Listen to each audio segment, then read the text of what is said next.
전국의 전기기사 수험생 여러분 안녕하십니까? 저는 한솔아카데미에서 전기기사를 담당하고 있는 이승원 강사입니다. 한솔아카데미에서는 저번에 꿀팁 제1탄을 마무리를 했는데요. 우리 여러 수험생들께서 또 다른 꿀팁이 없는지 하는 그런 질문들이 많이 올라와서 이번엔 전기기사 꿀팁 제2탄을 준비하게 되었습니다. 자, 오늘 여러분들한테 소개해드릴 꿀팁은 전기기사 필기시험 합격 꿀팁입니다. 자, 과목별로 어떤 유형의 문제들이 또 어떤 내용이 어떤 포커스가 기준이 돼서 출제가 되는지 이런 중요한 관점에서 한번 과목별로 살펴보려고 합니다. 정말 중요한 시간이 될 것 같고요. 여러분들한테는 정말 중요한 자료가 될 걸로 저는 확신합니다. 자, 저와 함께 전기기사 필기 합격 꿀팁에 대해서 한번 알아보도록 하겠습니다. 자, 첫 번째 과목이 전기자기학입니다. 전기자기학은 우리가 단원이 9개의 단원으로 이루어져 있죠. 자, 1장부터 9장까지 나눠져 있는데 백타, 진공중계, 정전계, 도체계, 그 다음에 유전체, 전개특수해법, 자, 진공중계 정자계와 자성체와 자기회로 전자, 유도, 인덕턴스, 그리고 전자장으로 이루어져 있죠. 자, 이 9개의 장에 들어가 있는 엄청난 내용들 그리고 굉장히 광범위한 그런 공식들, 여러분들 아마 자기학을 공부하시는 분들은 그 공식에 파묻혀서 이렇게 헤어나오지를 못할 정도로 어려움을 많이 겪었을 거예요. 자, 그러면 전기기사에서 나오는 이 전기자기학 과목 어떻게 해야 우리가 합격할 수 있는 학습이 진행될 수 있을까? 자, 거기에 대해서 제가 오늘 제시를 해드릴 텐데요. 자, 우선 최근 10개년도 출제 문항수를 한번 따져보겠습니다. 백타 7문항 나왔습니다. 10년 동안 7개 나왔어요. 그런데 그에 반해서 진공중계 정전계 103개의 문제가 출제가 됐습니다. 자, 도체계도 49개가 나왔고요. 유전체가 78개 나왔습니다. 자, 이 세 개를 묶어주면요. 여기 뭐가 되느냐? 정전계의 이론이에요. 이 세 개를 우리가 모두 정전계로 보시면 됩니다.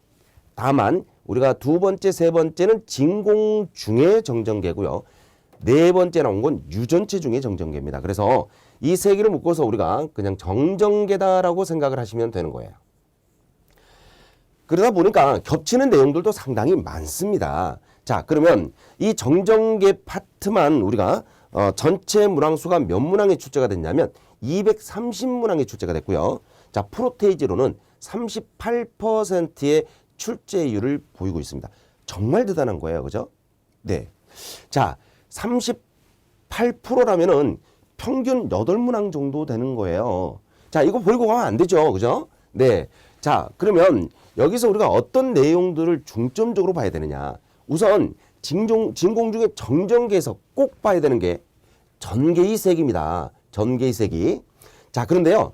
유전체에서도 똑같이 전개이색이가 나옵니다. 그래서 이 전개이색에 관련된 문제는 출제가 될 것이다라고 생각을 하고 계셔야 됩니다. 자, 그리고요.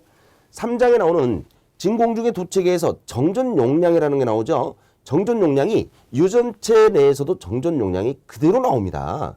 그래서 자, 전개이세기하고 정전 용량은 자, 우리가 공부를 해야 될까요? 말아야 될까요? 자, 이 전개이세기와 정전 용량을 놓치고 가시면요. 전기자기학은 점수가 나올 수가 없어요.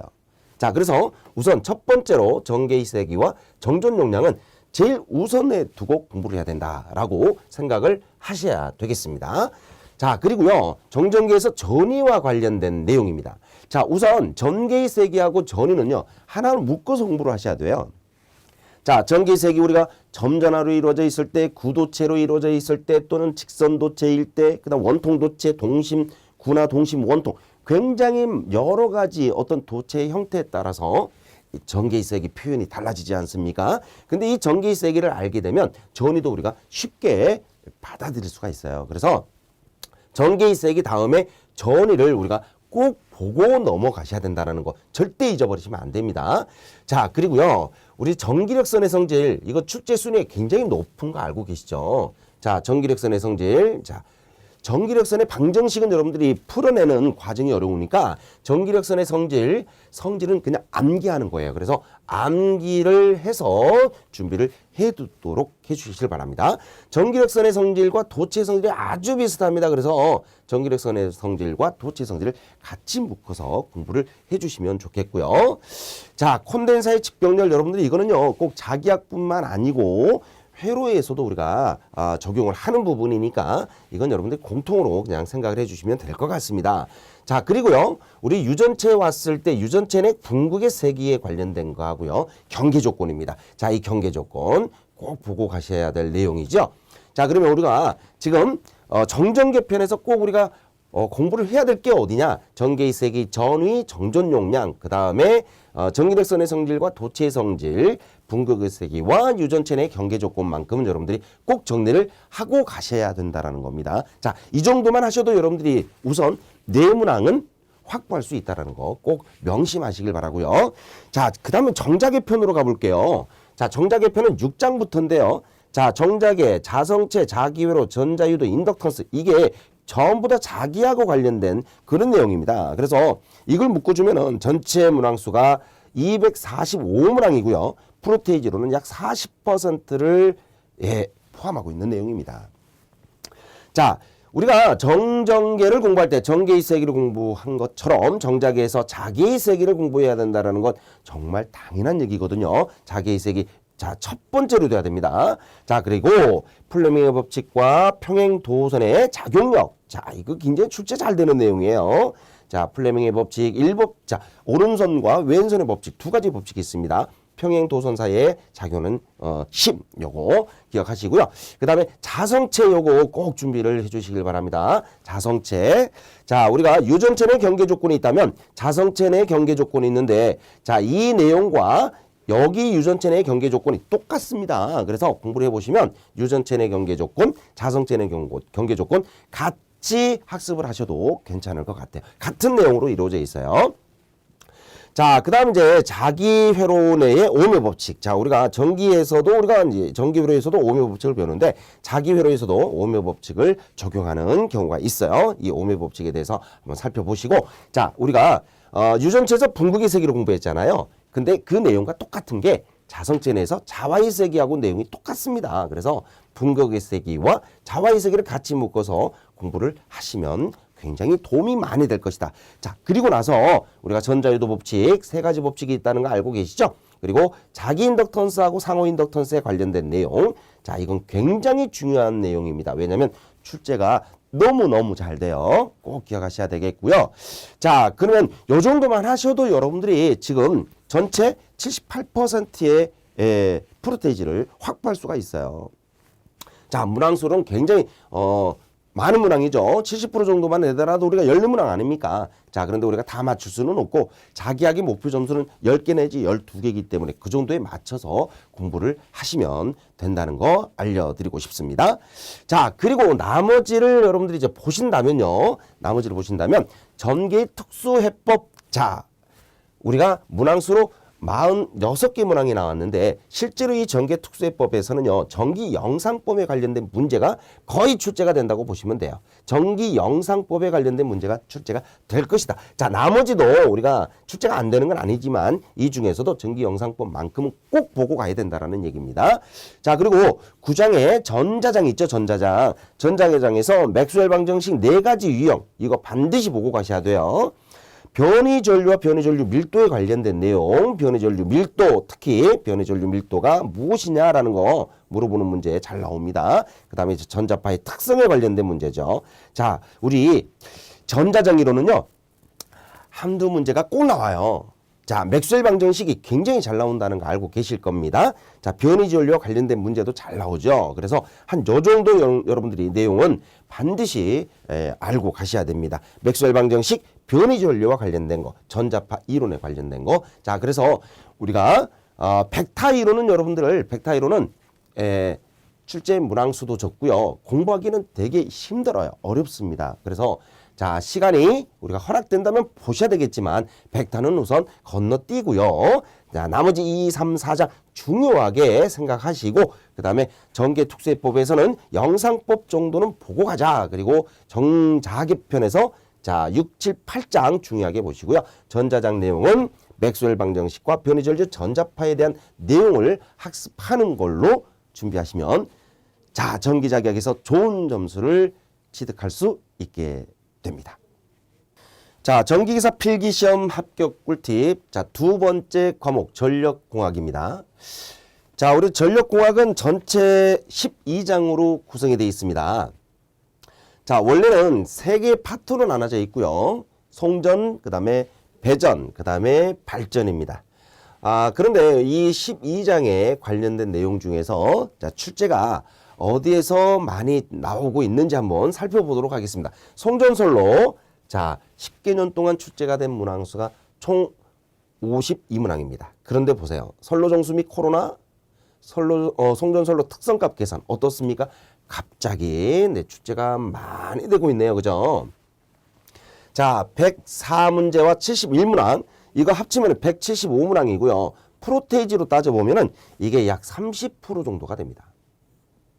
자, 30%면 문항수로는 6문항이에요. 이거 놓치고 가면 안 되잖아요. 그죠? 특히 우리 전력공학 같은 경우는 고득점 과목입니다. 자, 우리 목표 점수 15개 정도를 맞춰야 되는데 자, 하나라도 버리면 안 되는 그런 내용들이 여기 들어가 있으니까 한번 자, 차근차근 보도록 하죠. 자, 그다음에 안정도, 고장 계산, 자, 고장 해석이라고도 하죠. 안정도와 관련된 거, 그다음에 고장 해석 파트도 네, 출제가 적게 나오는 그런 과목은 아니에요. 그런 부분은 아닙니다. 그런데 보세요. 중성점 접지 방식과 이상 전압 계통으로 넘어가면서 다시 내 문항수가 늘어나고 있습니다. 자, 여기가 지금 한 23% 정도가 되는 그런 파트입니다. 자, 문항수로 보시면 141문항이 지금 출제가 되고 있다는 걸 알 수가 있습니다. 자, 다음 장을 한번 넘어가 보죠. 유도장애, 그 다음에 배전선로죠. 자, 배전선로는 단독으로 나오는데도 94문항입니다. 이거 꼭 출제된다라는 얘기잖아요. 그죠? 자, 이 94문항 15%입니다. 네. 자, 그러면요. 우선 여러분들이 자, 유도장애 15문항, 그 다음에 수력발전, 화력발전, 원자력발전 이거 다 합쳐봐야 지금 몇 문항 안 되잖아요. 그죠? 네. 지금 이거 30문항 정도가 되네요. 예, 발전 파트에서 전체가 30문항이다. 우리 문항수로 따져보면 한 2문제 정도? 요 정도로 생각을 할 수가 있겠습니다. 자, 그러면 중요한 파트에서 어떤 내용들이 지금 출제가 되는지 한번 살펴보도록 할게요. 자, 우선 여러분들 꼭 공부를 하셔야 될 게 전력공학은 선로정수 및 코로나, 그 다음에 송전선로 특성값 계산은 절대 놓치면 안 됩니다.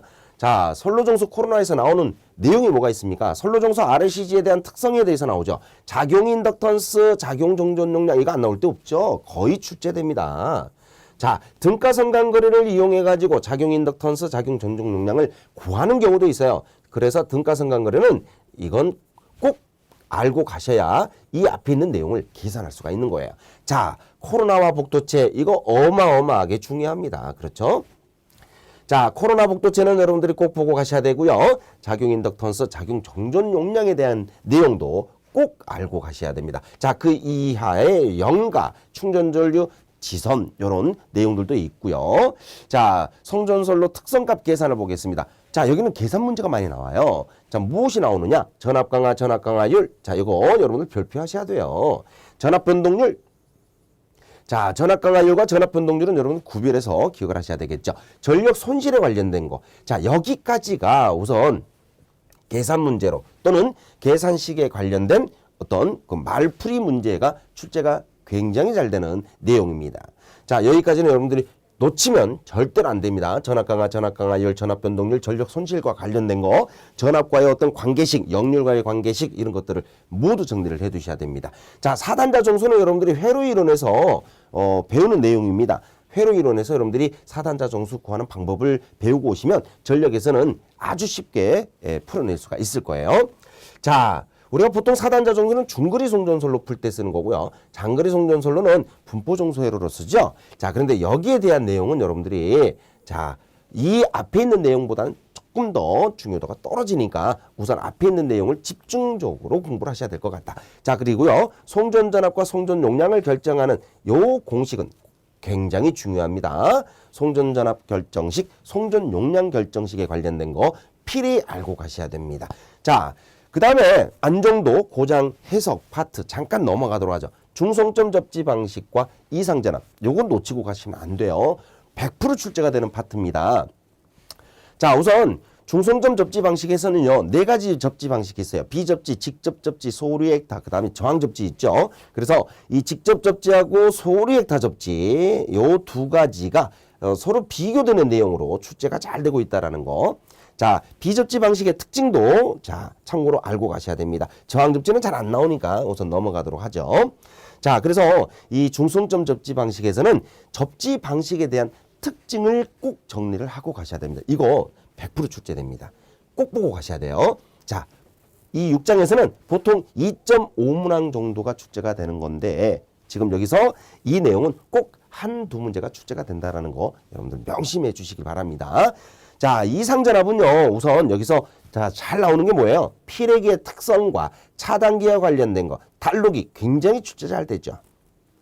자, 서지 흡수기나 개폐 저항기, 이상전압에 대한 방호 대책입니다. 자, 여러 가지가 있지만 가장 중요한 게 바로 이 3개의 내용이다. 피레기와 차단기와 달록이에 관련된 이 내용은 여러분들이 반드시 정리를 하고 가셔야 됩니다. 자, 지나가면서 가공지선과 서지 흡수기, 개폐 저항기가 하는 역할이 무엇인지 거기에 대한 문제만 여러분들이 잠깐 이렇게 보고 가시면 되겠습니다.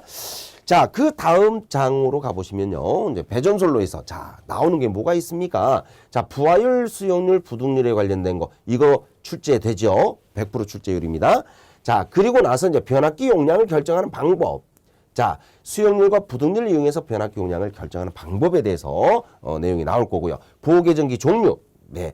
특히 잘 나오지 않습니까? 변압기 보호장치 중에 비율 차동계전기, 차동계전기 이런 것도 잘 나오죠. 자, 그 다음 이제 배전 방식의 전기적 특성에는 우리가 뭐 단상 2선식과 3선식과 삼상 3선식과 4선식에 대한 내용이죠. 거기 상호 비교하는 그런 전기적 특성 값을 우리가 내용을 알고 계셔야 됩니다. 자, 송전 용량이 어떠냐, 전력 손실은 어떠냐, 그 다음에 전선의 손실 비용이 어떠냐 이런 것들을 물어보는 그런 내용들이 있습니다. 자, 배전 방식에 대한 전기적 특성. 자, 꼭 우리가 공부를 하고 넘어가셔야 될 부분입니다. 자, 이 정도는 여러분들이 꼭 알고 계시고요. 자, 그리고 우리가 서브로 우리가 자, 뭐가 나올까요? 나머지 장에서 이제 송전솔로 버리고 갈 수는 없어요. 그죠? 송전솔로에서 이도와 관련된 거는 여러분들 꼭 정리하고 가도록 합니다. 이도. 자, 그 다음에 소환이라고도 하고 초환이라고도 하죠. 소호각이라고도 그래요. 우리가 애자른을 보호하는 설비입니다. 그 다음 오프셋과 댐퍼. 자, 옵셋은 전선의 단락 방지, 댐퍼는 진동 방지입니다. 이 옵셋과 댐퍼에 관련된 내용. 자, 우리 요거 굉장히 잘 나오는 거 알고 계시죠? 자, 안정도에서 출제가 되는 내용은 안정도 개선책에 대해서 기억하고 가셔야 돼요. 이거 굉장히 출제 잘 돼요. 안정도 개선책. 자, 우리가 안정도를 개선하기 위해서는 어떤 설비를 갖춰야 되고 어떤 조건을 만족시켜야 되는가. 자, 그리고 이제 조상설비. 조상설비는 동기조상기나 또는 전력용 콘덴사 그리고 블루리액타에 관련된 3가지의 특성을 비교하는 문제가 출제가 되곤 합니다. 조상설비. 자, 요 정도. 직렬 리액타에서 나오는 문제는 제어구조파를 제거한다라는 거, 그리고 리액타 용량을 물어보는 문제밖에 안 나옵니다. 그래서 자, 이 내용은 그렇게 큰 내용은 아니고요. 안정도 개선책과 조상설비에 대한 내용은 꼭 보고 가셔야 된다라는 거. 자, 우리 고장 계산 이 부분이 상당히 공부하기가 난해합니다. 왜 그러냐면 계산을 해야 되는 부분인데요. 자, 이 고장 해석은 여러분들이 나중에 실기에서도 굉장히 중요한 부분이기 때문에 필기 공부하실 때 좀 보고 가셔야 되는 게 좋을 것 같아요. 자, 퍼센트 임피던스를 이용해 가지고 단락 전류하고 단락 용량을 구하는 방법이 있습니다. 요걸 이렇게 묶어 가지고 공부를 하셔야 됩니다. 자, 단락 전류, 단락 용량, 퍼센트 임피던스의 관계를 꼭 기억하셔야 되고요. 자, 단락비는 보통 우리가 전력공학에서 나오는 것보다는 기계에서 출제가 되는 확률이 높습니다. 자, 대칭좌표법 우리가 회로 이론에서 배우는 거니까 회로에서 우리가 다시 배우고 나서 전력을 공부하신다면 조금 더 수월해질 수 있을 거예요. 자, 지락전류 계산하는 방법도 있죠. 자, 이것보다 고장 해석 파트에서는 바로 단락전류, 단락용량, 퍼센트 임피던스 관계를 학습하시는 걸 권장해 드립니다.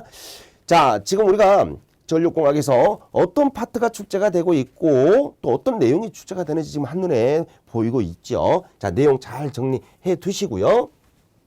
자, 유도장애에서는요. 우선 전자유도장애, 정전유도장애에 대한 특성에 대한 문제가 나옵니다. 자, 이 문제가 나오고요. 그 다음에 유도장애 경감대책도 출제 범위에 들어간 내용입니다. 자, 유도장애에서 전자유도장애와 정전유도장애에 대한 특성을 우리가 참고해서 학습을 해두시면 좋겠습니다.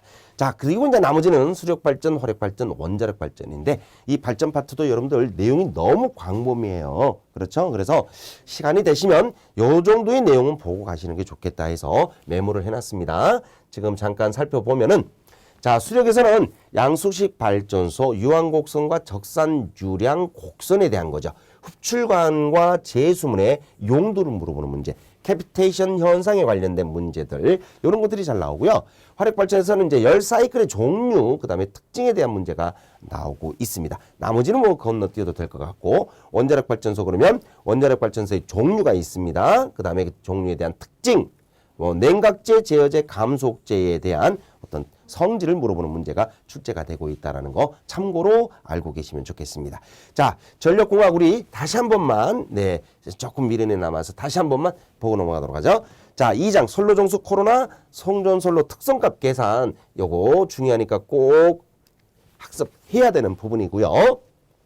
자, 중성점 접지 방식 이상전압에 대한 내용도 꼭 보고 가셔야 됩니다. 자, 여기에서 우리가 학습을 해야 될 내용들이 여기에 정리가 지금 돼 있으니까 자, 여러분들 이거 스캔해서 머리 꼭 저장해 놓길 바랍니다. 자, 여기도 마찬가지죠. 중성점 접지 방식 종류에 대한 특성이 문제가 나오고 있다. 그리고 자, 이상전압에 대한 것도 피력기 차단기 달루기에 대한 내용이 출제가 되고 있다. 자, 안정도에서는 우리가 무엇을 공부를 해야 됩니까? 개선책 공부를 하겠죠.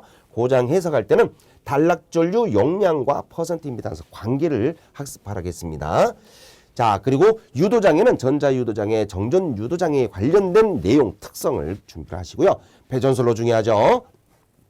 자, 배전선로는 부하율, 수용률, 부등률과 그 다음에 변압기 용량에 관련된 내용들을 꼭 보고 가셔야 됩니다. 보계전기 종류, 특징 알아야 되겠고요. 전기적 특성, 배전 방식의 전기적 특성 4가지 있어요. 단상 2선식, 단상 3선식, 삼상 3선식과 삼상 4선식에서 이 4가지의 특성을 여러분들 꼭 정리해서 준비해 두시길 바랍니다. 여러분들 전력공학은요.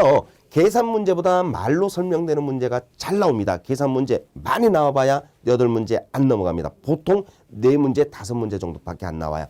문제가 거의 말로 설명되는 내용들이 출제가 되니까 지금 제가 정리해드린 부분도 거의 말로 이렇게 풀어내는 그런 단원들을, 그런 내용들을 설명해드린 거 여러분들이 알고 계실 겁니다. 자, 오늘 소개해드린 전력공학의 학교 꿀팁에 대한 내용을 정리하시고요. 여기에 맞춰서 좋은 학습, 좋은 결과 있으시기를 기원합니다.